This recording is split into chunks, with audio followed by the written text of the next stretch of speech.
This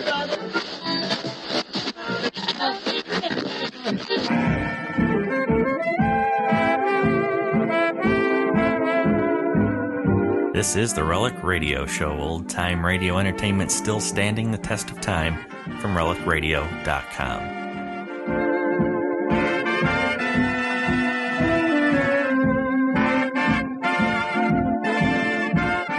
This is the Relic Radio Show, 60 minutes of radio drama brought to you every Tuesday at relicradio.com. Our first story this week comes from the Silver Theater. We'll hear The Man from Medicine Bow, their story from April 9th, 1939. After that, it's Have Gun, Will Travel, and The Colonel and the Lady, their episode from April 12th, 1959.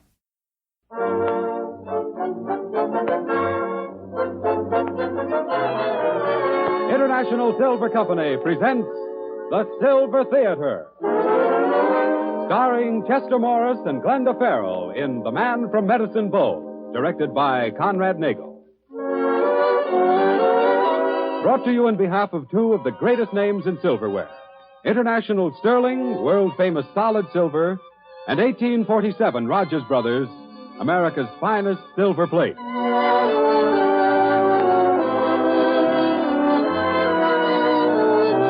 Good afternoon, ladies and gentlemen. This is Conrad Nagel greeting you from the stage of the Silver Theater in Hollywood and bringing you the 28th in our new series of dramatic productions. Before the curtain rises on today's performance, we'd like to announce that for the next 2 weeks, Silver Theater will star Robert Montgomery. And among the other brilliant personalities whose names grace our guest book for future dates are Joan Crawford, Douglas Fairbanks, Jr., and Helen Hayes. The house lights dim, and the silver curtain is about to rise on the first act of The Man from Medicine Bow, a comedy by Paul Franklin, starring Chester Morris and Glenda Farrell as Dave Sheridan and Connie Bannister. The scene, the Lazy Bee Ranch, one of the finest outfits in Wyoming. Dave Sheridan, young owner of Lazy Bee, is just riding up to the ranch house. Hello, Judge Ellsworth. Be right with you. All right, Dave. Where do you want us to put these yearlings, Dave? Back in the North Corral, Tegs. Whoa there, boy. I'm sorry to keep you waiting, Judge. Why, not at all, David. I suppose you know why I'm here? Well, sure, I got an idea. Yes. David, according to the terms of your father's will, of which my bank is the trustee, we are authorized to turn over to you today the proceeds of the entire estate. And whereas... Never mind the whereases. Where's the check? The check? Why, you mean you're not going to let us reinvest the funds? Well, maybe after I get back, Judge. You see, I'm finally taking that trip to New York. New York? Yes, but Dave, don't you give me that, Judge. It was bad enough that Dad hated New York and fixed that will just to keep me from going there. But today, the provisions of that will have been carried out, so I'm on my own. Well, why should you go east? After all, the West's a mighty fine country, Dave. Oh, the West, yeah. Where men are men. Nothing ever happens anymore. Back there, it's different. Look, Judge, do you realize what goes on in New York? The kind of people that live there, the things they do? Well, I'll bet you don't even listen to Walter Winchell. Huh? Why, well, I do. And what's more, I've read every story, every column written about Broadway for the last 10 years. Maybe I've never been out of Wyoming, but I know New York almost as well as Slapsy O'Connor himself. Slapsy O'Connor? Sure, the head of the poultry racket. You mean you've never heard of him, Judge? Why, don't you see, there's no use talking when it comes to Manhattan.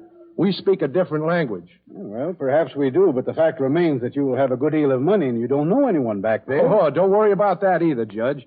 There is one person in New York that even Dad admitted was a square shooter. Roomed with him at college. A banker named Bannister. And I always promised that if I did go east, I'd look him up. Well, I wish you reconsidered, David, but I suppose you won't. Oh, not a chance. I wired Mr. Bannister this morning, and as soon as he gives me the come on, I'm coming on.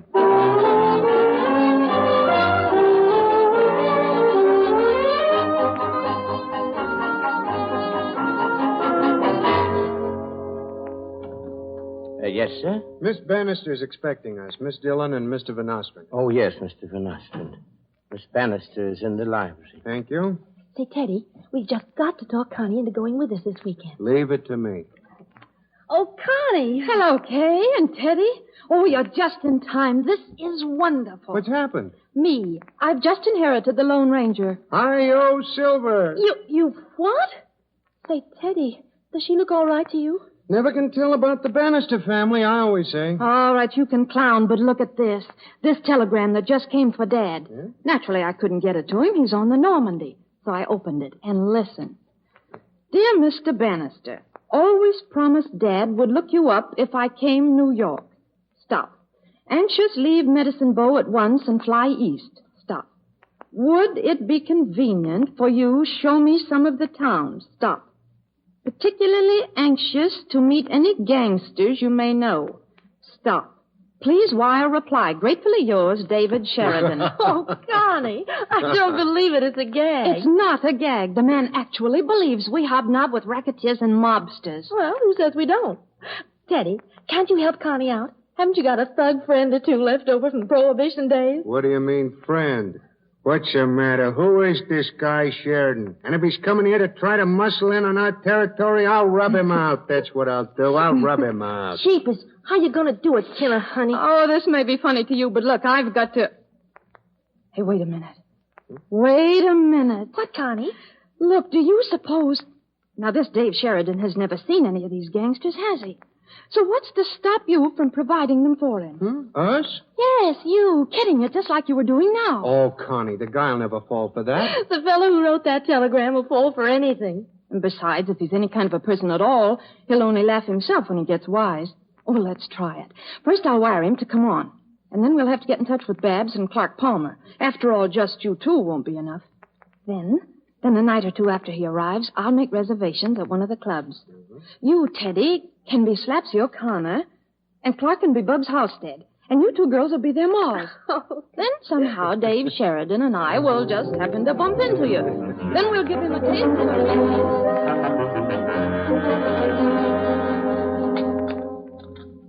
You know, I still can't believe it. You know that, don't you, Mr. David Sheridan? Oh, you mean I should have worn chaps and carried 6-shooters? Well, hardly that. But I was all prepared the other day for boots and a 10-gallon hat. And then you stepped off that plane dressed just like a page out of Esquire. Yeah, and what then, Connie? Well, I was surprised. Disappointed? No, surprised. Oh, gee, Connie, it's really been swell of you to bother with me like this. Meeting me, showing me the town, having me to dinner. Oh, by the way, more coffee? Oh, no, thanks. Say, Connie. Yes? I've been meaning to mention this. I'll bet you think I'm an awful hick. I mean that wire I sent about all the things I wanted to see. Gangsters and what have you. Well, I must admit, until I saw you, I did have a different picture. Well, I'd like to have you understand how I feel about that, Connie. You see, I came from a part of the country where, the so-called bad men used to operate. Why, my granddad led the posse that chased Bat Masterson out of the territory. Really? And now, all the men like Masterson and Billy the Kid and Wyatt Earp, they're kind of men. They're not out west anymore. They're back here. In New York, in Chicago. Maybe it's crazy, but I'd like to see some of them face to face. Just to see if they're anything like my idea of them. You're still determined to meet gangsters, Dave? Yeah, if it's all the same to you, but... maybe you don't know any. Oh, I know some all right. Ever hear of Slapsy O'Connor and Bugs Halstead? O'Connor and Halstead, have I? You know them? Yes, Dave. We'll probably see them tonight. You see, I made reservations at the Club Alamo. Club Alamo, huh? Yes, that's where O'Connor and Halstead hang out. At the Alamo? Oh, Connie, the Alamo belongs to Mushmouth Davis. Everybody knows that. You don't tell me. Why, sure. Halstead and O'Connor own the 43 Club. Well, of course, I wouldn't know. I've only lived in New York all my life. Well, you don't have to take my word for it. Here, look at these. You believe Winchell, don't you? Clippings. Why, your wallet's stuffed with them. Sure. I've been saving every word written about Broadway for the past 10 years. Of course, if you want to go to the Alamo... Oh, no. You want to see the town, right? We'll go to the 43.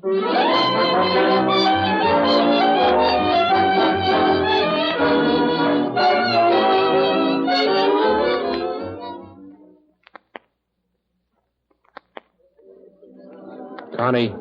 Huh? What's wrong? Is it my dancing? The dancing? Oh, if you're a sample of medicine dose dancing, then a lot of the men I know should go to Wyoming. Well, then if it isn't that, it's something else. You know, you've been quiet ever since we got here. Well, it's just that... Well, look, Dave. Don't you think we ought to skip this gangster business? But why? Dave, do you realize that type of... Huh?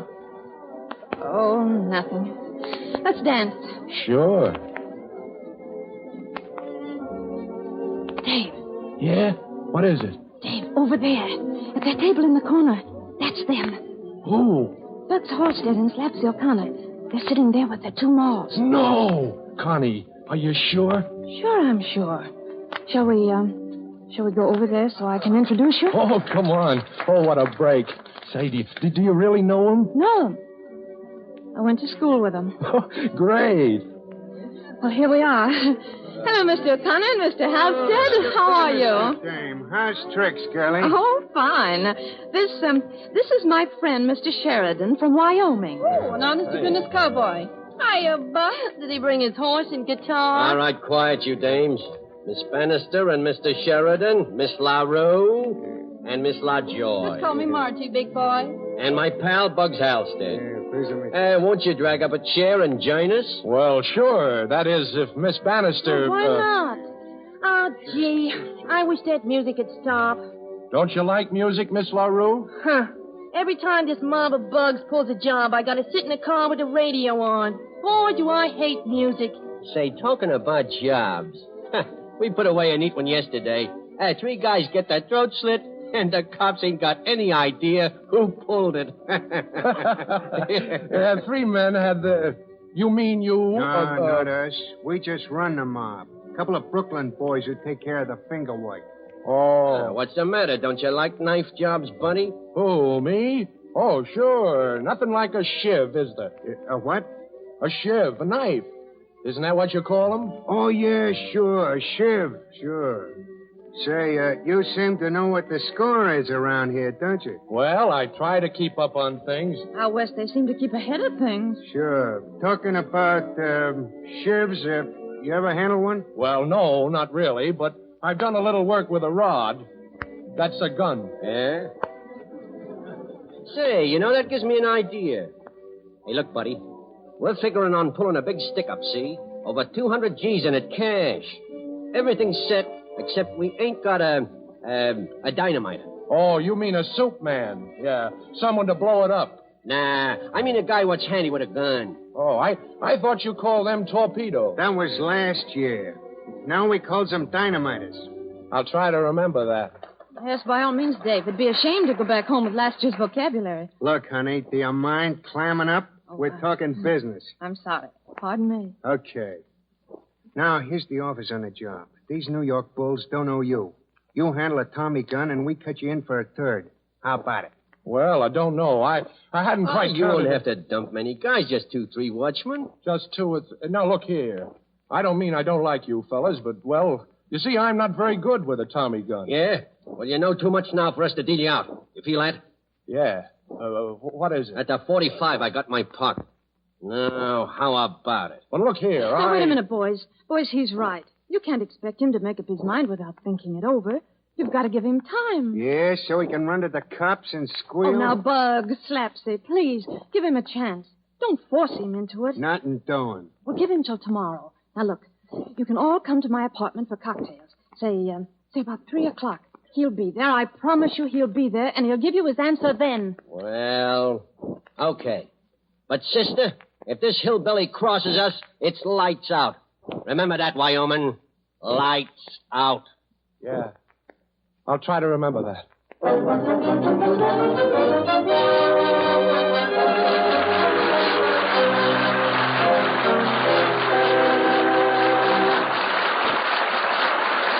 Ladies and gentlemen, before the curtain rises on Act 2 of tonight's Silver Theater performance, I'd like to say just a few words about important occasions.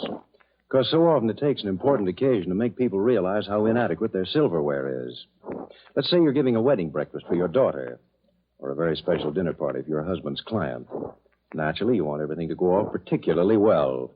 But if your silverware is a miscellaneous collection of 2 or 3 different kinds, then you're not going to be as happy about that important occasion as you should be. So why not do this now? Accept the invitation of John Conte. Ladies and gentlemen, why not visit your silverware dealer tomorrow, Monday, and see the beautiful 62-piece service of gleaming silver plate, which 1847 Rogers Brothers now offers you at a saving of more than $14 over open stock price. It's created in the pierced pattern Lovelace, a pattern of wedding ring orange blossom inspiration whose sterling-like detail gives it a rich and unusual beauty. And on every graceful piece is that proud year mark, 1847, to assure you that here is silver plate made by America's foremost designers.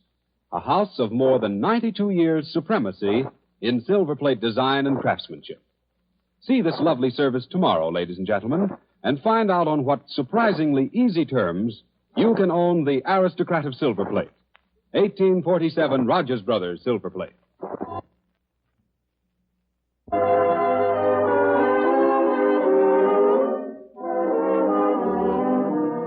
Again, the lights are being dimmed and the silver curtain rises on the concluding act of The Man from Medicine Bow, starring Glenda Farrell and Chester Morris.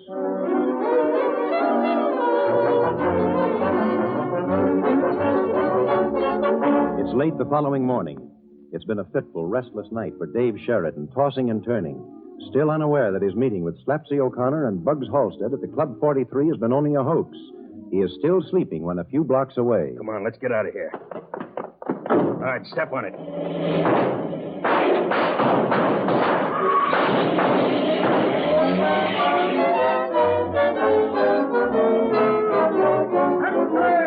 Extra paper. Read all about it. Big bank robbery. Eastern National Bank robbed at $200,000. Read all about it. Hello. Are you sure Miss Bannister's not there? Well, has she heard about the robbery? Halstead and O'Connor. Yeah, they did it. They got her father's bank. Huh? Oh, never mind. Listen. They're supposed to come to her apartment at 3 o'clock. If they show up, don't let them in. Meanwhile, I'll try to head them off at their nightclub.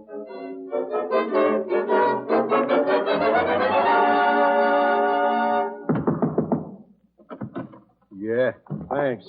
Hey, what do you want? O'Connor and Halstead. Where are they? What's that to you? Never mind. Just tell them it's Dave Sheridan from Medicine Bow. Medicine Bow? And I want to see him about that Eastern National Bank robbery. What? You see, I know who pulled that job. You do, eh? Okay. Just stay where you are. We got to do something about it. What do you want? Don't you know we're busy? Slapsy, Bugs. There's a guy out here says he knows who's pulled that job this morning. What's that? He does, huh? Some stoolie looking for a cut. Ditch that bag. Check. Okay, let him in. Get out in the street and keep your eyes and ears open. Maybe he didn't come alone. Right. Hey, you. Yeah? Go on in. Sure. Thanks. Now, look here, you men. Hey, wait a minute. Yeah, what? Well, there's some mistake. I want to see O'Connor and Halstead. I'm O'Connor and he's Halstead. What about it? Oh, now, don't kid me. Look, I know Halstead and O'Connor. Miss Bannister and I had dinner with them and their friends here last night. Huh? Yeah, you was here last night. I remember now. I seen you with that Park Avenue bunch. Park Avenue bunch? What?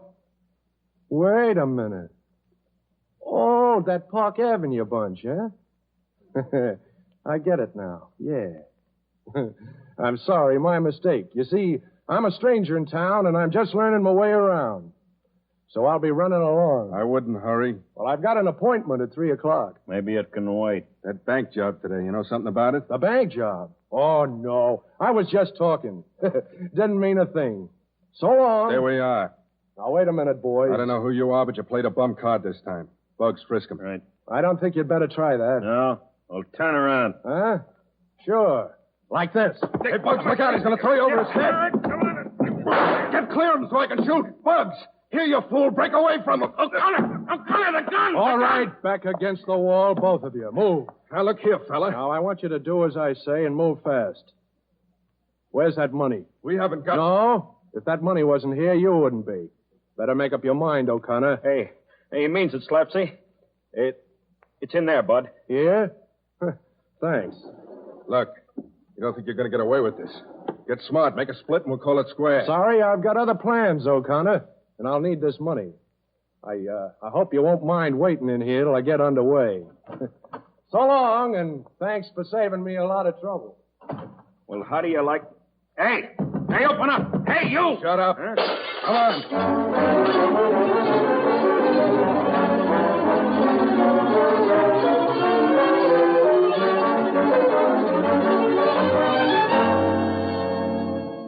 But why tip him off now, Connie? Why, sure, the way he fell for the gag last night, we could carry it on forever. Yes, Connie, what's happened to you? Don't tell me you've gone soft for Mr. Wide Open Spaces. Well, suppose we went to Wyoming. We'd be pretty green ourselves, and we wouldn't expect the people that we...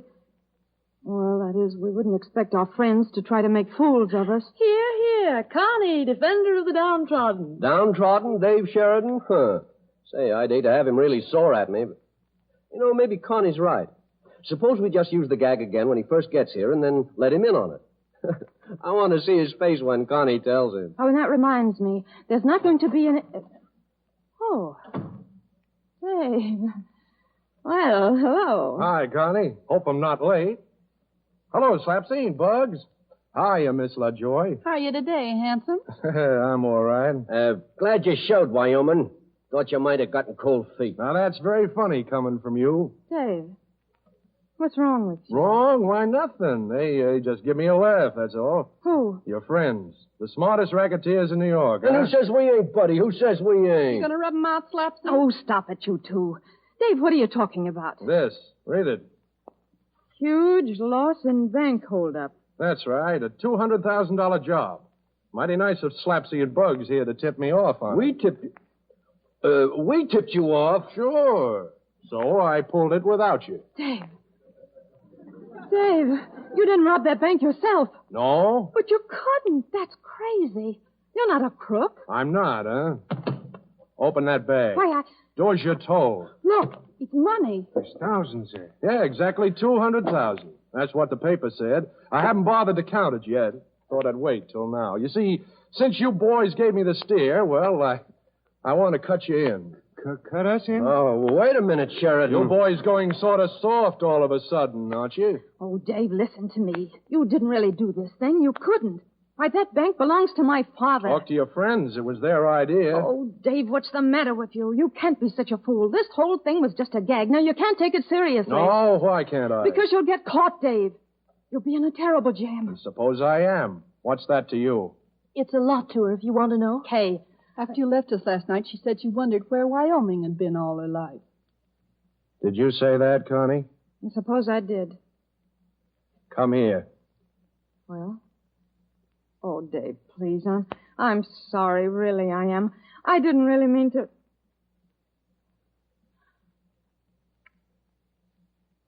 Dave, come on, girls. The line forms at the right. Well, that settles that. Connie, you're coming with me. And what? You're coming with me. Gangstering's a waste of time unless you got a moll to hang the diamonds on. And you'll do. Now get the money and let's go. Why, you big overgrown moron. If you think I'd go away with you and with my own father's money... Well, I could steal somebody else's money. Oh, will you get out of here? Okay, sorry. Toss me that bag. Huh? Oh, here. Too bad, too, Connie. You know, we'd have looked swell together in the tabloids. Well, a guy can't have everything. So long. Well, can you be having nightmares and still have your eyes open? Honey, what's happened to that guy? Oh, is that all you're going to do? Ask questions? We've got to stop him. We started this. Well, we're going to finish it, too. Connie, who are you calling? The police. I'm going to... All right, put down that phone and quick. Who are you? How dare you break in here? Maybe she wants us to come in the front way and send up our names. Shut up. All right, lady, where is he? Just tell us quick and there'll be no trouble. Where is who? Connie, these men must be detectives looking for Sheridan. Detectives? Hey, did you get that, Slapsy? Slapsy? He's Slapsy O'Connor. Slapsy O'Connor. Oh, this is wonderful. Don't you get it now, all of you? Don't we get what? Now, look here, miss. Oh, this whole thing, it's a joke. Why, he's simply trying to pull our gag. Pull the same gag Why, on sure, us. Connie, you're right. Oh, and as for these men... Oh, that's wonderful. And to think we fell for it. All right now, Mr. Whatever your name is, relax. You both did a grand job. Lady, I'm warning you. Oh, don't be stubborn. He hit her. Connie, look out. He is Slapsy O'Connor. I've seen his picture. Your friend's right, miss, and there's none of us doing any more laughing. Now, where's that cowboy? Come on, we saw him come in here. I said, where is the guy? He's right here, O'Connor. Dave. Now, drop those guns and put them up, both of you. Yeah? Yeah. Dave, look out! Oh, Dave, that was a honey. Are you all right? Sure. Hey, what goes on here? All right. Where is that guy? Come on in, boys. Hey, who's this fella shouted who was out for the police? I am, officer. You'll find that Eastern National Bank money over there in that bag. The money from... Hey, is this on the level? Well, it should be. That's Slapsy O'Connor, and the other one is Bugs Halstead. Well, I'll be an Irish cop. What about the rest of these people? Why, I can't tell you much about the men, officer, but I'll be glad to swear in court that this girl told me she was Slapsy O'Connor's ma. Dave, don't tell him that. He'll believe. And this one boasts she runs around with Bugs Halstead. Why, officer, that's a lie. My father's As the owner. for the other... Dave, you win. Now we admit it. Please, officer, I'm Connie Bannister, and these people are all my friends. You've got the men you want. Yeah? Well, I'll take your word for it. For now. Come along, you two. Come on out of here. Oh, Mr. Sheridan, you were marvelous. Yes, old man, I'll have to admit that... Maybe we'd better be going. Yeah. Come on, Of course, we might have tried to say goodbye. Who would have cared if we did? Well, why don't you say something? Why don't you? Well, Dave, I want you to know that... What I really was mean trying to say... My turn? Your turn. Well, look, you said you wondered where Wyoming had been all your life. You did say that, didn't you? Uh-huh. So how about it? You mean you and me? You and me. Well, you I see, know it's Dave, pretty quick. My turn? Your turn. Yes, Dave. I've got an idea. I'm going to know where Wyoming is for the rest of my life.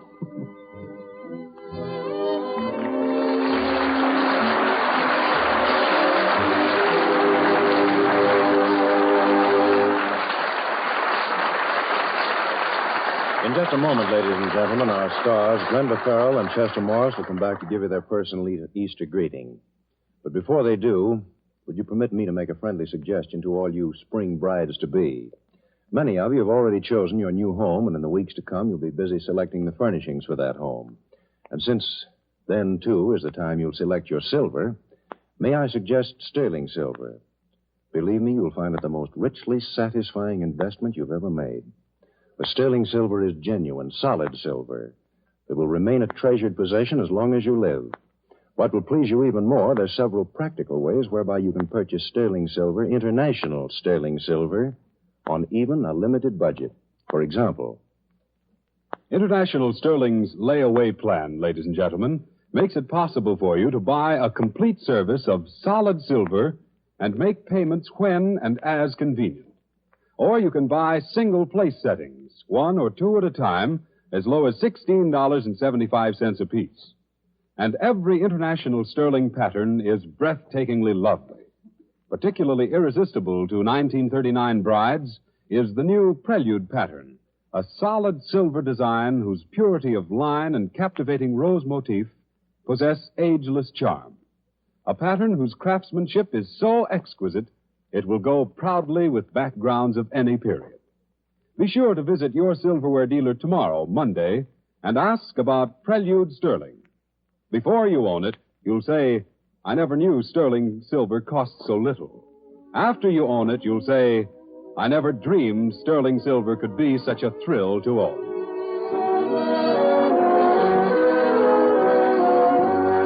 And now back to Conrad Nagel. Thank you, John. As is customary at this time, ladies and gentlemen, we draw aside our silver curtain and ask our stars, Glenda Farrell and Chester Morris, to meet you in person.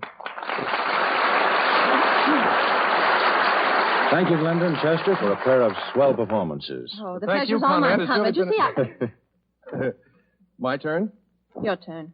Take a card, any card. Mysterious Morris. This is where I came in at rehearsal 3 days ago. No, Glenda, come on, now Chester, take a card. look, we'd love to see a card trick, but really we haven't time today. All right. Look, Chester, what do you consider your best quick trick? My best quick trick? Well, frankly, I like this one. Happy Easter, Conrad. Well, he's disappeared. I know. At lunch the other day, he did the same thing when the waiter brought the checks. Well, I suppose we'd better try to carry on.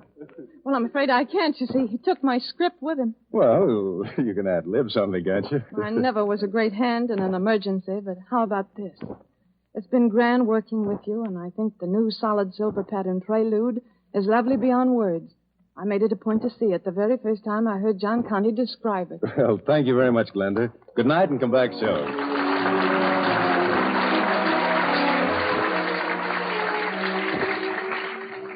By the way, folks, I left in such a hurry, I didn't get a chance to thank you for inviting me to appear on Silver Theater. Say, Conrad, the voice of Mysterious Morris. Hey, Chester, where are you? I'm over at the RKO lot where I'm working in a new aviation picture called Five Came Back. Well, thank you, Chester Morris. We're still at Silver Theater, where we're already beginning work on next week's drama, which will star your friend Robert Montgomery. Be sure to listen in next Sunday at this same time. The Man from Edisonville was written for Silver Theater by Paul Franklin and was adapted by True Boardman. Original music heard on this program was composed and conducted by Felix Mills. All names and designations of persons and of business or social organizations used in the course of this broadcast are entirely fictitious, and no actual business or social organization and no living person is thereby actually referred to or designated. John Conte speaking. This is the Columbia Broadcasting System.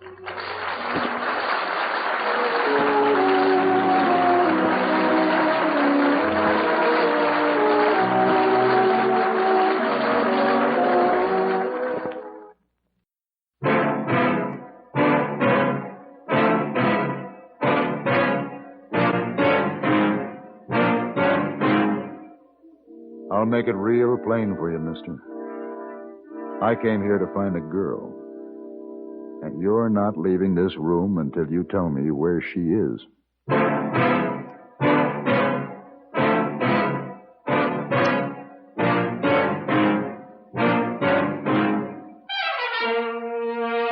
Have Gun. Will Travel. Starring Mr. John Daner as Paladin. San Francisco, 1875. The Carlton Hotel. Headquarters of the man called Paladin.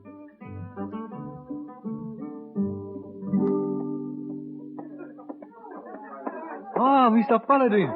Your cigars, your tickets for theater tonight, and your newspaper. Oh, thank you, hey boy. Now then, I will read the Sacramento Bee if I were you, Mr. Paladin. Oh? Why would you do that, hey boy? Because I already read. It's on page 1. Oh? Where? There. Oh. Wanted. Man with investigative ability, tact, perseverance for possibly hazardous mission. He saw, you see? Could be former Army officer. Rather exacting demands, hey boy. Oh, no, sir. Like it written just for you. Communicate Colonel H.P. Lathrop, River Acres, Sacramento, California. You know this colonel, Mr. Paladin? No, but I think I'd like to meet him. Oh, I should send him wire saying you are investigative and tactive and conservative. No, never mind that, hey boy. Just say, have gun, will travel.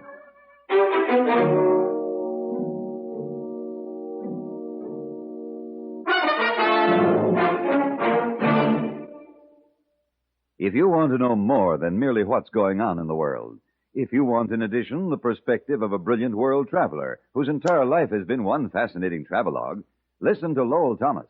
Each weekday evening, CBS Radio presents the man who has seen all, whose lively imagination and experience make him one of the world's natural raconteurs. For hard news or delightful human interest sidelights, join Lowell Thomas. You can't beat him. Enjoy the worldly wisdom of the man who climbed to the rooftop of the world to meet the boy god of Tibet in person. Get the slant of the man who went back of the beyond to Australia's Never Never Land. Follow the colorful views of a man as at home on Camelback as in a taxi. Monday through Friday on most of these stations, hear Lowell Thomas reporting the news. It's a service of CBS Radio, part of the different sound that makes such a sound difference in your listening habits. This station, and behind it, the CBS Radio Network, is proud to bring you weeknights Lowell Thomas reporting the news.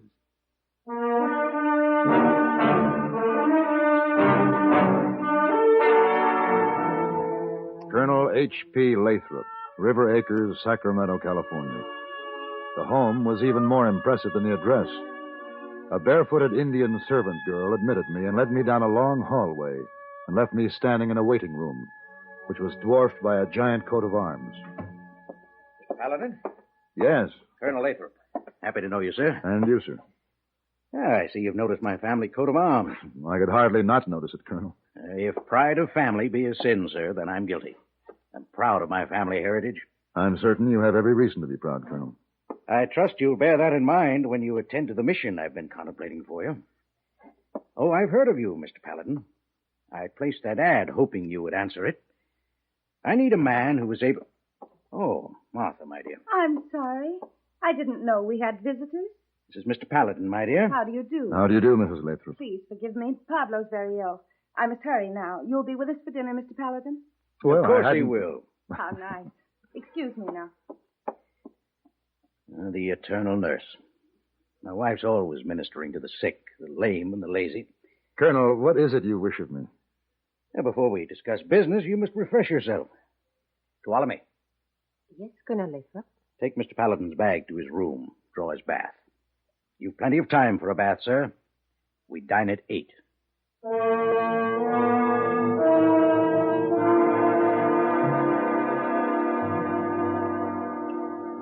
Brandy? Cigar? Yes, thank you, Colonel. You're probably anxious to know why you're here. I am. I'm not certain my wife will approve of my reasons for contacting you. I approve of you, my dear. That's enough. Well, why am I here, Colonel? I want you to locate a woman for me, Mr. Paladin. A woman named Gloria Morgan. Yes, I've heard the name. Well, then you've also heard of Lodestar, Nevada. Yes. You've heard of it, I'm sure, my dear. Possibly I have. I can't say one way or the other. During the silver boom, it was a roaring mining camp. Was it? May I pour you more brandy, Mr. Paladin? No, thank you. Gloria Morgan was reigning queen of the Tenderloin district there until the boom was over. Then she disappeared. And you're interested in locating her, Colonel? She's a missing chapter in a history I'm writing about the West. Heavens. She's so important you have to hire Mr. Paladin to find her, Colonel. Essential, my dear. I'm a stickler for exactness. I must meet her and know what she's like. I know that a gun battle was once fought for her favors. I know that her beauty and her fame were known throughout the camps. I know she imperiled hearts and lives with a smile. What I don't know is whether she still lives or not. And I must know. Why don't you look into this matter yourself? I regret, Mr. Paladin, that I'm not physically up to it. You'll take the job? Yes. Yes, I will. I'd like to meet her, too.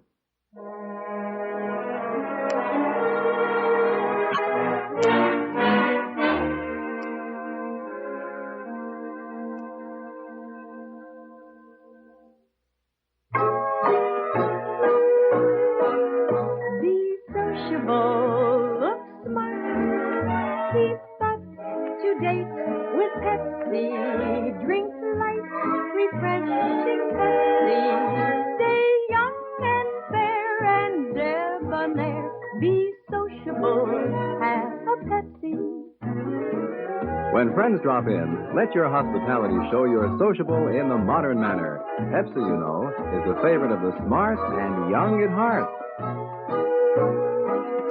Be sociable, look smart, keep up to date with Pepsi. Drink light, refreshing Pepsi. Stay young and fair and debonair. Be sociable, have a Pepsi. Have you tried a Pepsi lately?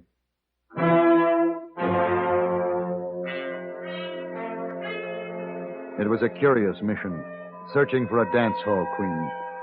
But no more curious than the man who instituted it, or the reasons he gave for wanting Gloria Morgan located.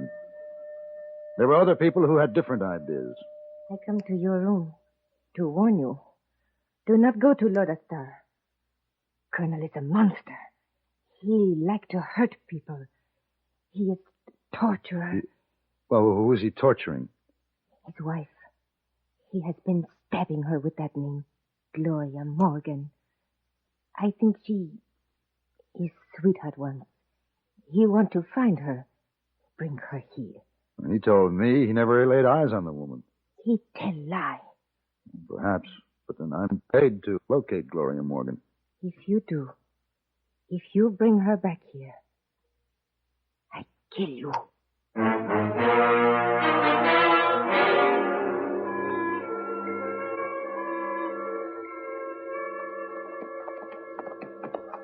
Who?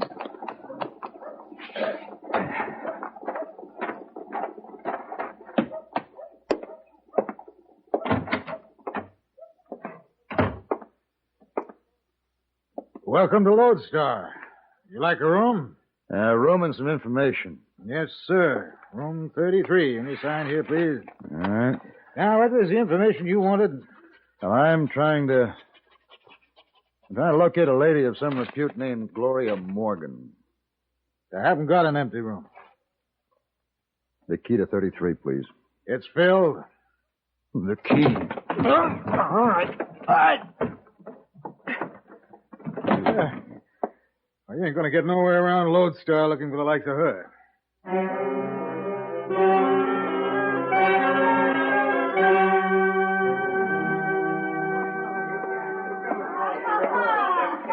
Bartender, I want a bottle. I'm out of it.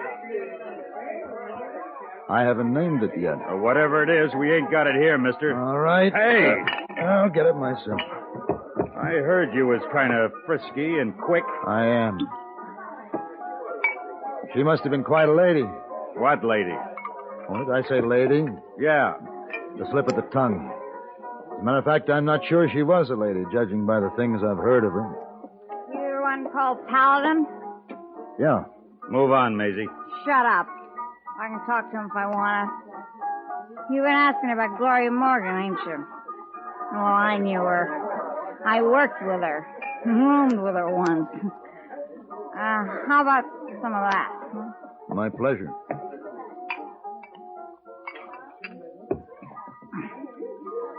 Where can I find Gloria Morgan? I don't know where little Gloria is. But I can tell you where I wish she was. Oh? My man left me when he saw her. That's what. For all around good looks, she couldn't hold a candle to me. Maisie, Oh, Mr. Summers. get out of here, Maisie. Go on. Yes, sir. Stay where you are, Maisie. My name is Clay Summers, Paladin. Don't reach for the gun. Now let's go. It would appear I have no choice, Mr. Summers. That's right, you don't. Come on.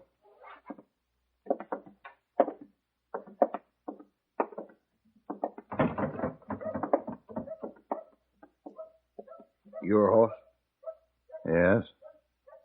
Okay, I'll just take your gun. Now, Paladin, you show your face in Lodestar again, I'll kill you with your own gun. There'll be no fair fight. I'll ambush you. All right, mount up.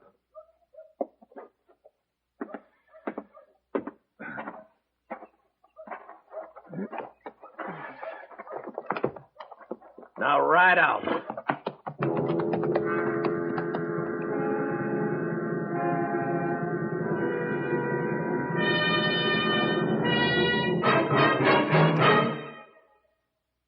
I was a teenage germ. That's right, I was a teenage germ, living in a lovely scratch on the tile bathroom floor.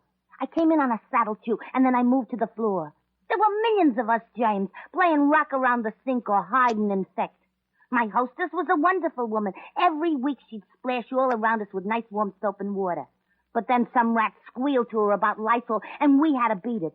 Lysol kills germs. It was murder. Yes, if you're a germ, you'll hate Lysol, because Lysol kills disease germs, many deadly viruses, too. Lysol also destroys bathroom odors. Cleaning every week with Lysol in the suds disinfects your bathroom from one cleaning to the next as nothing else can. A little Lysol brand disinfectant in the suds makes your favorite cleaners work better, including many that claim to sanitize. Lysol is now available in regular or pine fragrance, as little as 29 cents. We're looking for a new bathroom to live in. How about yours?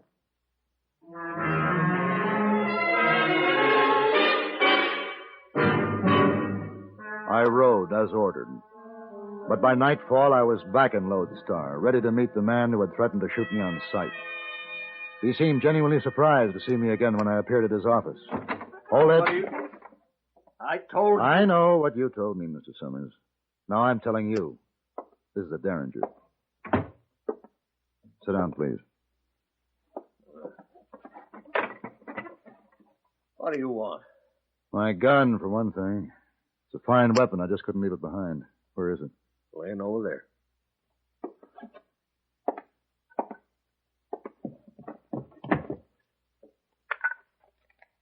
Wow.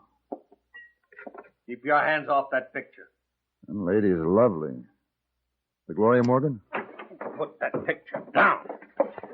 I don't want the picture, Mrs. Summers, but I want to talk about her. You must have been very fond of her.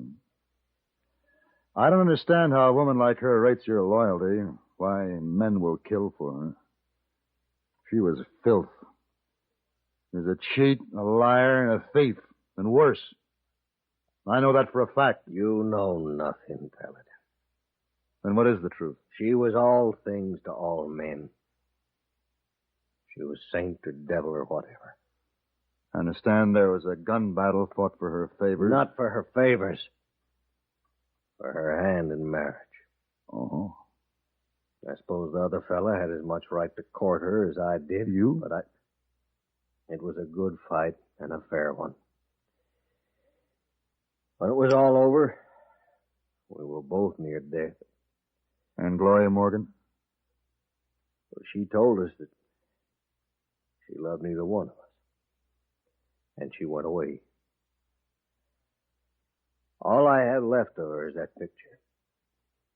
I don't know where she is now. I can't tell you that. You don't have to tell me, Mr. Summers. I know where to find Gloria Morgan.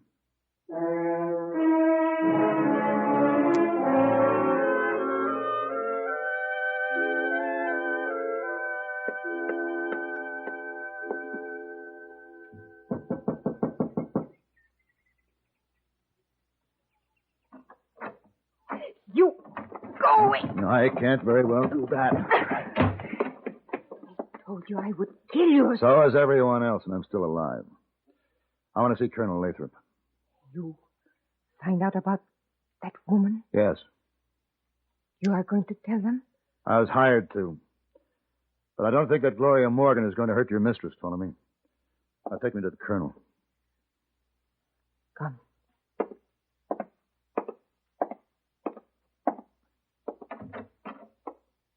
Colonel, Miss Lathrop. Paladin. Come in. Well, how's your patient, Mrs. Lathrop? Pablo is well, thank you. That'll be all, Tuolumne. Yes, Mrs. Lathrop. Well, were you successful, Mr. Paladin? Did you find Gloria Morgan? Yes. Well, where is she? Perhaps it's more important to know who she was rather than where she is, Colonel. I know who she was. I doubt it. I talked to many people, and few agreed as to exactly what she was. Some alleged that she was a strumpet. Some held to the contrary. And others thought that Gloria Morgan was a victim of a rather ugly set of circumstances over which she managed to triumph. What circumstances? She was abandoned in a mining camp by a man who'd brought her there under the pretense of marriage. No money, no friends, no one to turn to. She did the best she could. She sang and danced in the saloons. She shared in the money that men spent for the pleasure of drinking in her company. Is this distressing you, my dear? No. Go ahead, Mr. Paladin. Well, apparently Gloria Morgan managed to do these things without compromising her essential integrity. 2 men wanted to marry her. And she rejected them both. But as far as I could learn, both men are still in love with her. Go on, Mr. Paladin. Many others still love her for her generosity. Now, I'm trying to crystallize my impression of Gloria Morgan as I learned to know her, Colonel. And that impression is? That she was a remarkable woman, whose friendship I would have considered a high honor, Colonel. Please go on, Mr. Paladin. Gloria Morgan's married today. Happily? Unhappily. I'm sure it was a good marriage to a proud man until he received information exposing his wife's past in the worst kind of light. So out of hurt, arrogant pride, he planned to punish her by having a third party confront her with proof of her identity in his presence. That will be quite enough, sir. The scheme was unworthy of the man, Colonel. Now, I have an idea that he was still in love with his wife, but he was sick in his mind. And the pity of it all is that if this man had approached his wife in a reasonable manner, I'm certain she would have told him all he wanted to know. Yes, I'm sure she would have done that. But my husband paid you to make a report, Mr. Paladin. Why don't you make it? The whereabouts of Gloria Morgan? You want to know where she is, Colonel? No, Mr. Paladin. Just as well. The Gloria Morgan of Boomtown days is dead. Do you believe that, Colonel? Yes. Yes, I believe it. Excuse me.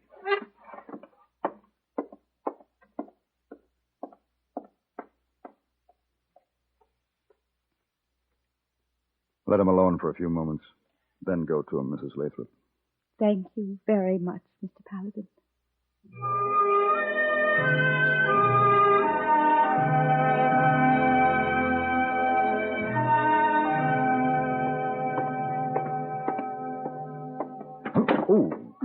Terribly sorry. It's quite all right. It's entirely my fault. Oh, on the contrary, I wasn't looking where I was going. We could debate the matter if you'd care to join me for a cup of coffee. My name is Paladin. I shan't forget your gallantry or your intriguing invitation, Mr. Paladin, but I must hurry along. Good day. Good day. We will meet again. Of course we shall. Oh, Mr. Paladin. When you come back to San Francisco? Last night, hey boy. Hey, boy, you're just the one I want to see. Oh, then why don't you look at me? That lady just going up the stairs. When did she come to San Francisco? Oh, 3 or maybe 4 days ago. She's in what suite? Mezzanine suite. Well, I'll want theater tickets for tonight's performance. Mr. Paladin. And after you get those, see the chef. Now, a small supper, something very special, with wine for 2 people, served in my suite. Oh, you better make it 3, Mr. Paladin. Why? Him. Who? Big man over there. He her husband. Husband? Husband. He's a bad turn of events, eh, Mr. Paladin? Well, I hope he appreciates her. Never mind the tickets, hey, boy. But have the chef lay on a supper for 2 anyway. Well, what do you do? Who you have dinner with? I don't know. Don't you ever get hungry? Me? Why not? Me? We don't have much time to talk like we used to. It's true, but me? Supper? And you can tell me about that remarkable man, your uncle. Oh, he's shall we say, 8 o'clock? 8 o'clock will be fine.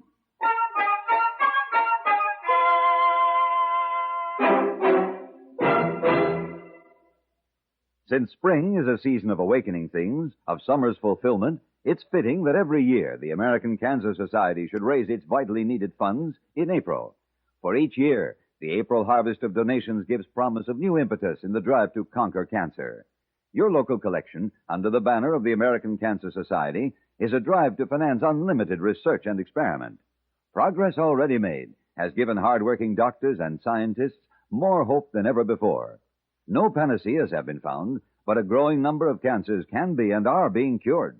Thousands live today who would have seen no hint of hope a decade ago. Help spread the effectiveness of the anti-cancer crusade in 2 ways, with a checkup and a check.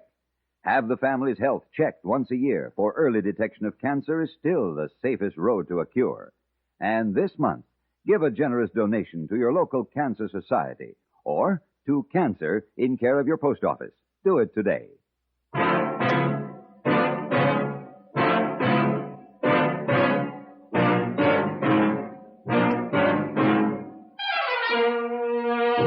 Have Gun Will Travel. Created by Herb Meadow and Sam Rolfe, is produced and directed by Norman MacDonald, and stars John Daner as Paladin, with Ben Wright as Hayboy. Tonight's story was written by Michael Fessier and adapted for radio by John Dawson. Featured in the cast were Jack Moyles, Lawrence Dobkin, Virginia Gregg, Eve McVeigh, Lillian Bayef, and Frank Gerstle. Hugh Douglas speaking.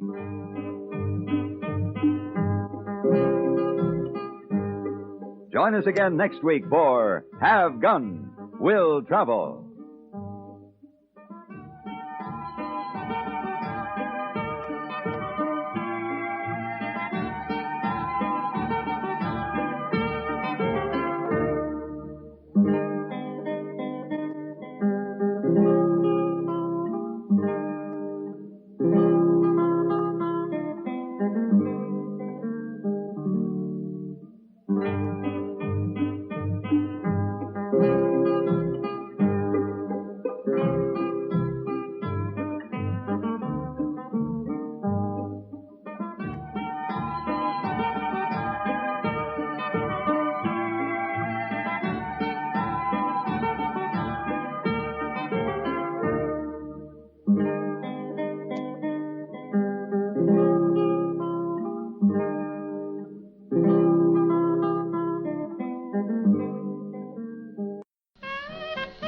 That's the Relic Radio Show for this week. I hope you enjoyed it. You can find more from the Silver Theater, Have Gun Will Travel, thousands of other old-time radio episodes, and everything else Relic Radio, all at the website, relicradio.com. Don't forget to donate if you'd like to help support this and all of the shows. It's how the show keeps coming to you every week. Thanks to those who have helped out. Thanks for joining me today. Talk to you again next Tuesday with another episode of the Relic Radio Show.